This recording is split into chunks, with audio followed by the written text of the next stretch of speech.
Один монах каждый день приходил к реке и смотрел, как по воде плывут листья. Ученики спрашивали его: «Учитель, почему вы просто сидите и ничего не делаете?»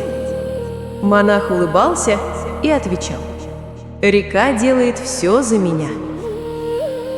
Однажды ученик не выдержал и сказал: «Но время уходит, нужно действовать». Монах посмотрел на него и сказал: «Смотри внимательнее». И в этот момент мимо проплыло отражение солнца.